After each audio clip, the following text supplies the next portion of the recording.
Hey guys, what's happening? So, it's been a while, but here I am finally back. And lo and behold, it is the continuation of part 4 of Witchcraft in the Family. How you guys doing? Happy 11/11. So, in my part 3 of Witchcraft in the Family, I did touch base on what it was like growing up with my father's side of the family, definitely knowing that they were sketchy and that they were dabbling around with something. And the first person to call it out, I would say was my mother, but really, it was my aunt's husband who told my mother what was going on. The one thing I can never forget my mother saying was that she always felt like she was stuck. Okay, as much as she really wanted to leave my father, she just felt like she couldn't. But I'll get to that later on, maybe. Okay, so resuming from part 3 of Witchcraft in the Family. So, this was October of 2009, where this was around my mother's birthday, and I had completely forgotten that it was supposed to be her birthday. There was a lot going on. There was something in the air, and it was a fucking bad day. So, I'm getting ready to get into detail about this.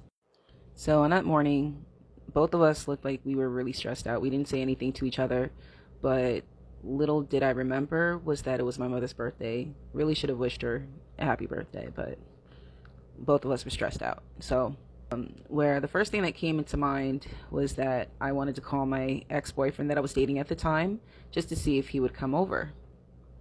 And then, in the middle of making that attempt to call my ex-boyfriend, the phone was off. I mean, out of service, okay? So she had to pay her bill. And I thought maybe she would have known already, so I just decided to go ahead and put the phone back where I found it and just went about my day. And my mother had came back from the complex management, where she then tells me, because we don't have enough rent money, or did not have enough money to pay the rent, that they were going to evict us. And then she was asking me, with the money that I was already making working as a cashier at Save a Lot, would I be able to sacrifice the money that I'm making in order to make sure that the rent is paid? And I told my mother, I'm like, I'm not really sure if that's going to be a possibility, because I don't even make enough to cover that. So, if anybody is familiar with what it was like living in Florida in the early 2000s, I mean, even as of now, okay, first off, the tax percentage. Okay, the tax rate is really low. But also, as far as it comes to the job market and how much they offer you, based because of that tax rate, if you know, then you know, okay? But I wasn't making enough for us to keep up with that one bedroom apartment that we shared. So after having that stressful discussion, it was time for me to get ready to go to work. And then my mother was just wanting to start a fight with me. She was just like, "Oh yeah, so did you have an idea that my phone was off, and why didn't you tell me?" And I'm like, "Because it's your phone bill. You should be able to fucking know when your phone bill has to be paid." So now, then she wants to start asking me, "Oh, so now what? You're my parent?" And I was like, "No, it's not that. You should be able to know when your phone bill has to be paid. Why should I have to tell you?" So anyway, it started to escalate to a point where my mother started to slap me, because then she wanted to mention about my ex-boyfriend being a piece of you know what. And I was just like the man you married. That was my comeback, and boom, smack in the face. And she smacked me 3 times. The third time when she smacked me, I shoved her. And then she was just like, "Oh, thank you for putting your hands on me on my birthday." And that's when it clicked. I was like, holy shit, today's her birthday. But why is it happening like this, you know? Because I have never, I swear, in my whole entire life, have ever had this kind of like issue with my mother, to the point that now we're bickering, or there's hands being put on each other. But my mom did put her hands on me first, though. Okay, all just because of her trying to convince me that I was dating a piece of shit. And my comeback was, yeah, just like the man you married. Because it's true. Long story short, because it does seem like it's about to get within 5 minutes of the video, and really I want to address about the witchcraft in the family, not to really get into detail about my mother and I getting into that fist fight. But that's what ended up happening. My mom and I, we ended up fighting. So then after that, because of the issue that we had, the manager at the complex was like, yeah, we don't want you in the premises. We want you out. And if we find you there, we're calling the cops. Yeah. Okay, so after my mother and I got into that brawl, where now both of us are prohibited from coming into that property, or else the cops were being called on us, right? So now I'm staying with my ex-boyfriend for the meantime and trying to figure my shit out. Okay, juggling the job, which was now miles away because my ex-boyfriend and I, we lived like 30 minutes away by car, but if we were to take the bus, it would take like 2 hours, okay?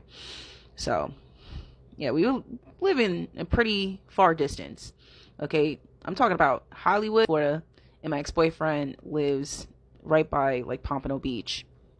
So if you know, but the situation that took place while staying with my ex-boyfriend where he had to sneak me into his bedroom, okay, because he was living with his mom, and his mom didn't like me, okay. She was really racist, by the way. All right, always had a lot of things to say about us Haitians too. Couldn't get my man. So anyway, where I was being very considerate of the choices, like, hey, do I want to keep up with this crap, having to struggle like this while I'm working a job that does not pay me shit, having to, maintain this relationship, okay? And I will admit, at one point, I was a pick me too. I was a pick me. And that was a lesson to learn. But do I want to continue dealing with this shit, or do I finally want to start getting myself together? And that means maybe having to reach out to a family member and asking if I could stay with them until I get on my feet. And that is what I decided, was to contact my brother, and he was okay with me moving. So I left Florida to live in Maryland. And that was really shortly lived. It was 2 years, because then I ended up wanting to go back to Florida. And I will make another video explaining that.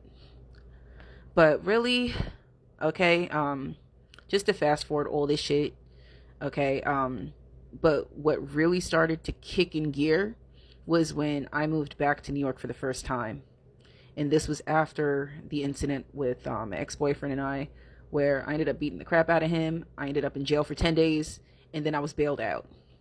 And because I was afraid for my life, because this guy was really obsessive, he kept on texting me, he kept on calling me. So I had asked the bail bondsman if, if they can talk to the judge and see if I can move to New York. And the judge granted that, so.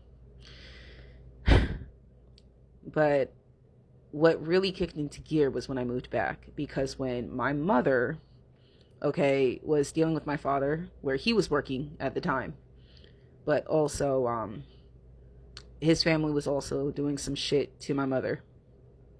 So I don't know if I'm gonna have enough time in the video to explain this, but to quickly get into detail about all of this was when my mother, now she's been a nurse for a long period of time, okay, even to a point where she will come and visit the patient at their home, and she's got her medical supplies, like her blood pressure cuff, her stethoscope, and whatever else that she brings with her to work, which she had a hard time finding, because at the time my father would used to invite my uncle to sleep over, because my uncle is a New York City taxi driver.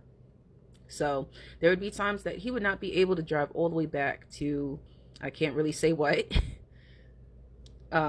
It's gonna have to be Stay part tuned for 5 now. part 5. Damn it.